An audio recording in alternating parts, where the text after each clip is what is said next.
Assalamualaikum warahmatullahi wabarakatuh. Anak-anakku semuanya kelas 11 jurusan keagamaan 1 dan 2. Setelah kalian memperhatikan video dari YouTube tentang penjelasan fi'il amr, kita langsung masuk pada kitab Nahwul Wadih jilid kedua. Karena kitab inilah yang kita gunakan. Kita masuk pada ahwalu bina'il amri, tentang keadaan mabni dari fi'il amr. Mari kita pelajari dari contoh-contoh yang ada di sini. Kita coba perhatikan. Perlu kita ketahui bahwa fi'il amr yaitu kata kerja yang menunjukkan makna perintah, dan di situ subjeknya atau pelakunya adalah orang yang diajak bicara. Ingat bahwa di situ setiap kata kerja pasti ada subjeknya. Sedangkan untuk fi'il amr sendiri, subjek atau pelakunya sendiri adalah orang yang diajak bicara atau orang yang diperintahkan. Nomor 1, nadhif asnanaka ba'dal akli. Tamahhal fi sayrika. Istami' nushat tabibi. Ini adalah bentuk asal mabni dari fi'il amr, yaitu mabni sukun, ketika yang diajak bicara adalah berupa dhamir anta atau orang kedua laki-laki jumlahnya 1. Nadhif maka menggunakan mabni sukun. Nadhif, bersihkanlah asnanaka, gigimu, ba'dal akli, setelah makan. Tamahal fi sayrika. Tamahal, berhati-hatilah dalam kamu berjalan. Istami' nushat tabibi, dengarkanlah nasihat dokter. Dari kata nadhif, tamahal, istami', semuanya adalah bentuk kata perintah atau fi'il amr mabni sukun, karena di situ subjeknya atau orang yang diajak bicara berupa dhamir anta atau orang kedua laki-laki 1. Orang kedua laki-laki dalam jumlahnya 1. Ini yang biasa kita temukan dalam fi'il amr, di mana mabni sukun diakhiri dengan sukun pada huruf terakhirnya. Ini yang sering kita temukan, ini yang sering kita dapati. Terus perhatikan juga contoh nomor 22, nomor 23 dan 24. Di situ ada fi'il amr, ada rattibi, aghliqi, ihfadhi.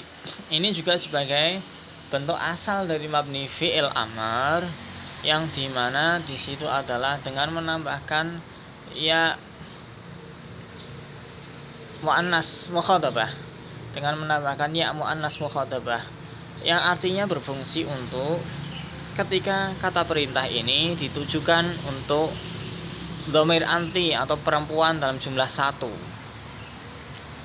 Ketika kita memerintahkan kepada orang perempuan, maka tidak lagi menggunakan mabni sukun, tetapi dengan cara menambahkan ya muannas mukhatabah. Rattibi asasal hujrati. Ketika awalnya adalah rattib, rapikanlah, tetapi ketika di situ diperintahkan kepada perempuan, maka kita menambahkan ya muannas mukhatabah menjadi rattibi. Rapikanlah perabotan yang ada di dalam kamar. Asasal hujrati, perabotan kamar. Aghliq, tutuplah. Tetapi di sini contohnya adalah menambahkannya muannas mukhatabah. Aghliqi, tutuplah. Babat dari, pintu rumah itu. Ihfadhi, hafalkanlah. Darsaki, pelajaranmu. Ini yang sering kita jumpai bentuk fi'il amr, yaitu yang pertama mabni sukun, diperuntukkan untuk dhamir anta atau orang yang diajak bicara adalah orang laki-laki 1. Adapun untuk penambahan ya muannas mukhatabah, ini juga sering kita temukan, diperuntukkan untuk orang kedua perempuan dalam jumlah 1, atau dengan cara menambahkan ya muannas mukhatabah. Itu bentuk secara umum untuk fi'il amr. Tetapi di sini tidak hanya itu saja. Ketika yang diajak bicara adalah orang perempuan banyak atau antunna, maka bentuk fi'il amrnya berbeda, tetap dengan menggunakan mabni sukun. Istaiqidna mubakkiratin, hai kalian perempuan banyak, bangunlah pagi-pagi. Ajidna tabkhat ta'ami, ajidna, temukanlah, ajidna, temukanlah kalian masakan makanan. Hadzabna, harusnya kan hadzab. Sini karena yang diperintahkan adalah perempuan, orang kedua perempuan dalam jumlah yang banyak, maka dengan menggunakan mabni sukun. Hadzabna auladakunna, didiklah anak-anak kalian semuanya wahai perempuan. Ini sama-sama menggunakan mabni sukun karena mukhatabnya adalah dhamir antunna atau orang kedua perempuan dalam jumlah banyak.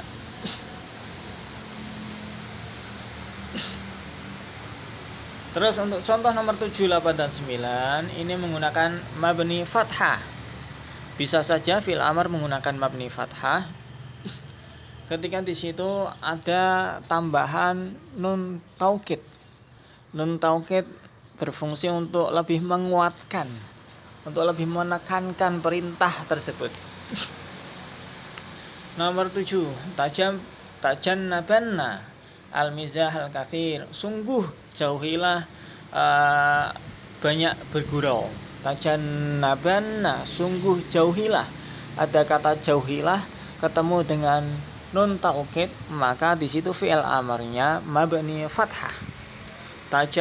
Tajannabanna, sungguh jauhilah bergurau yang banyak. Terus ashir, bergaulah.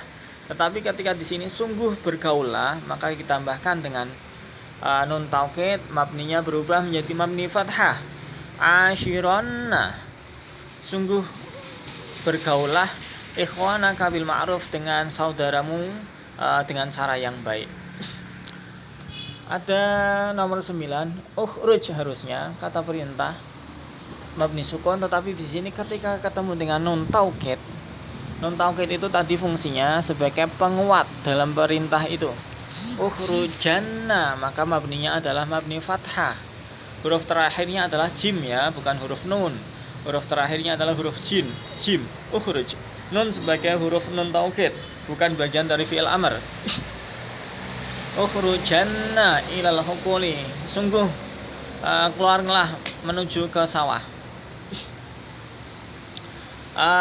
Contoh nomor 7, 8 dan 9 itu adalah bentuk fi'il amr dengan menggunakan mabni fathah, tidak menggunakan mabni sukun.